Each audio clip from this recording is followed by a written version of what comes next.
Good morning. Today we are going to repack the bearings in this Drill Master grinder. This is a $10 grinder. It will burn up eventually. I've had it for a couple of years. Probably ran a couple of packs of grinding wheels through it.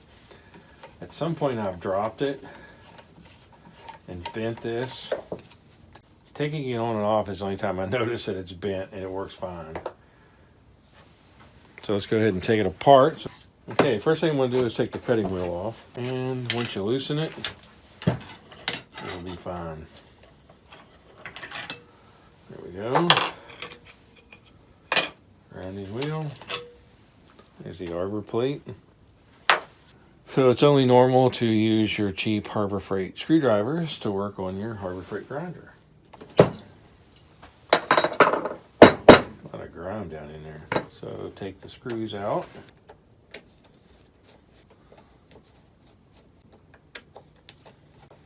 I want to get those screws out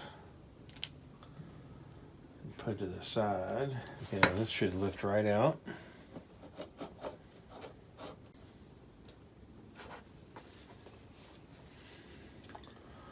Well, it's got grease in it, although I'm not sure any of the grease is actually on the gears. That's actually kind of weird. It doesn't have enough in there, and none of it's getting on the gears. Probably a good thing I did this. Now I need to clean that out really good. This isn't the best scraper for this, but it's the only one I could find. And I do want to get all that out of there. But I don't think this is going to do it. And it specifically says on the grease pack, do not mix different greases. Of course, in a cheap $10 grinder, I'm not sure it matters. But I still want to do the right thing.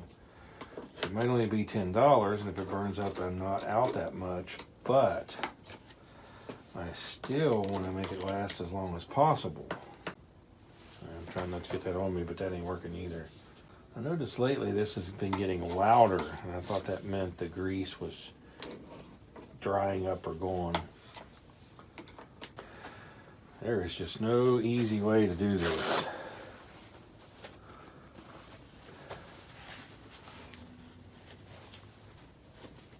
Short of running some solvent down in there, there's no way I'm going to get all of this. There's just too many small parts down in there.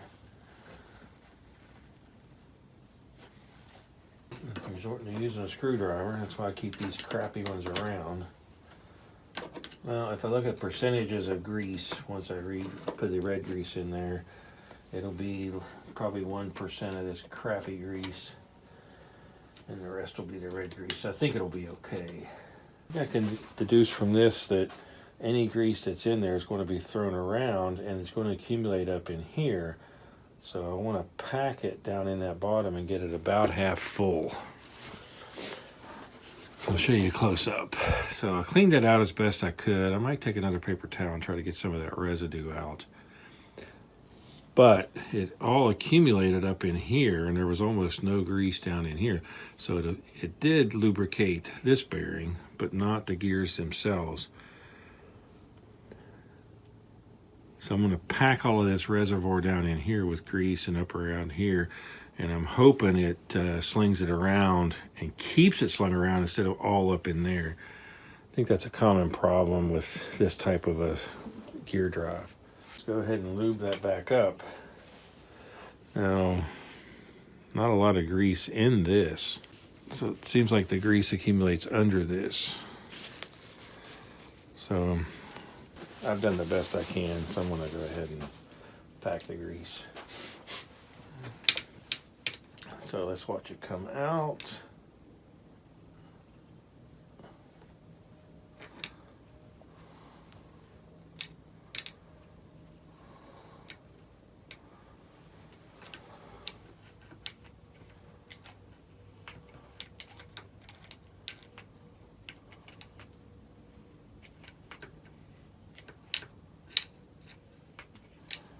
I'm not going for any specific measured amount. I just want to get enough in there that it's going to cover everything. I think as that gear starts working, it should throw it everywhere.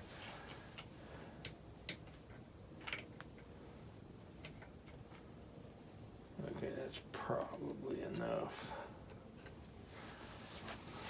I don't want to get grease all over everything in my shop, so I'm going to clean that off. Okay, now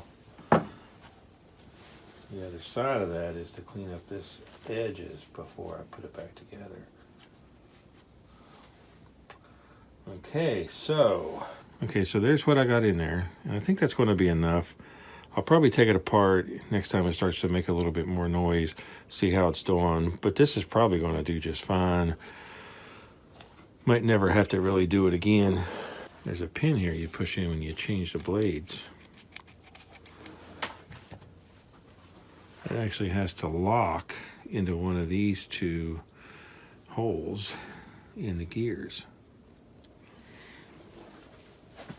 So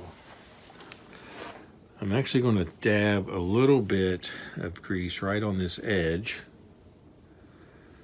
and then put that down in there. That'll give it just a little bit more grease down in that hole. And once again, I want to keep the grease inside.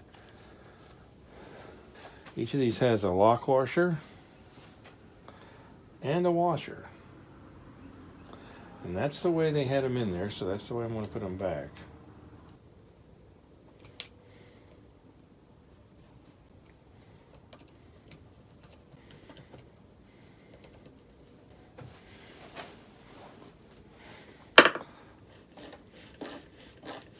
Makes a little bit less noise. I want to tighten these. I'm not going to over torque them though. Other than vibration, there's nothing that's really going to loosen these. Well, here's how I had it before. I adjust this based on how I'm cutting, by the way. And I'll put this lower flange back on. Get it in the right place. I have a cutting wheel. And I have the lock ring.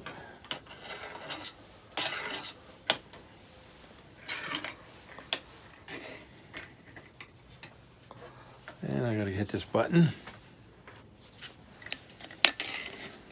And there, it engaged. Okay, now that you've seen it taken apart and put back together, you know what that button does. Lot quieter. Okay, now I'm going to plug it in.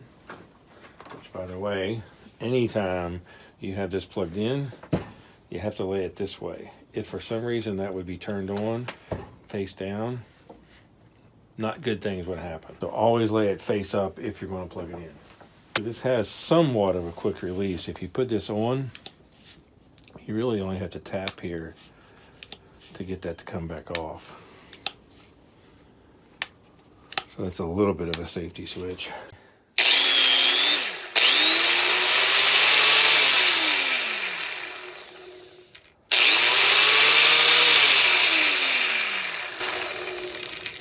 Okay, one heck of a difference in noise.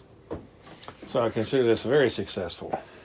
So for a $10 grinder, it's pretty good. That grease really needed replaced. Glad I did that. I'll include a clip from a prior video on how much noise it made compared to now. So a nice little $10 grinder, you just extend it to life. Well worth the effort.